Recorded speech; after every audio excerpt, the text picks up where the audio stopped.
I drive pretty aggressively, we'll say. And I have been blessed to have received only a few speeding tickets in my entire driving life.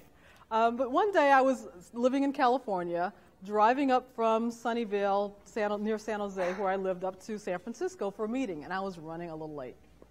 So I was flying up Highway 280. It's a very beautiful highway going through the hills. There were the hills on the side, and the fog was rolling in. And the road was pretty empty because it was a Saturday morning and hardly anybody was out.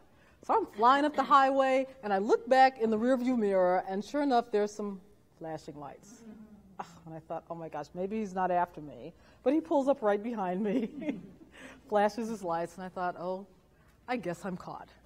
So I pulled over, I get a ticket, and I decided to go to one of the all-day traffic schools so that I could get it all over with in one fell swoop. So a few months go by, I go to traffic school, and there are about 40 people in this class. And the instructor starts the class, and she's talking to the class. She has us all introduce ourselves. One of the people in the class was a firefighter. He was a really big, burly guy with a really big, booming voice. And you could just see him rushing into a burning building, picking up bodies, carrying them out, saving lives, and then going to the local tavern and downing a keg of beer. And he was like a big, burly guy. And he talked the whole morning. He interrupted the instructor. He got angry and fought with her about the person who gave him the ticket and what was wrong with them. And for every person in the class who said something, he had either some advice or a suggestion or a comment about it. Now, you know when you're in a room and there's somebody like that and you start to get really irritated, and then pretty soon you notice all the people around you are also getting irritated, and their eyes start to roll, and they start groaning. We were at that point. And I was sitting there thinking, I should say something to him. Since I'm a communications expert, I should say something. And I thought, why should I bother? I'm never going to see this guy again. What possible benefit on earth could it be? He probably will take my head off, and I'll be hurt. Why should I do this? But I kept, every time he opened his mouth, I thought, oh my God, I can't stand the whole day of this. So I thought, I'm going to say something to him. So we get to the first break, and I'm about to approach him when I see him walking out with somebody else, giving her his sage advice, I'm sure, on something she had said earlier. And I thought, oh, I'm off the hook. So I turn around to pick up my things, and when I turn back around to leave, he's standing right in front of me. And I thought, I guess I'm not off the hook. So he gives me whatever sage advice he had for me about something that I had shared. And when he finished, I said, you know, I'm glad you came over.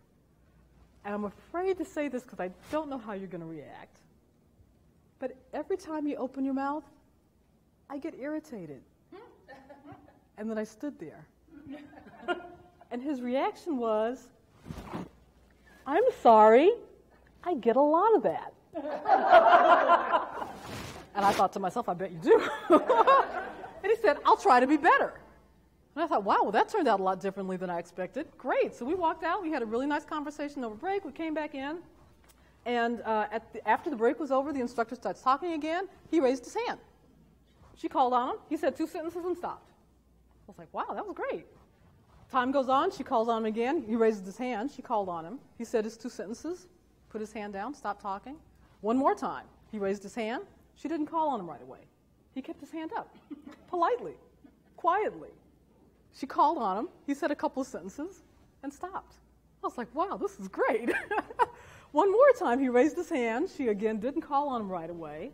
And this time, when she does call on him, before he speaks, he turns to me, and he says, how am I doing? The whole class turned to me like, you said something to him? And I said, you're doing great. Thank you. I'm proud of you. You're doing fabulous. This is great. So we never know what's going to happen when we make those requests.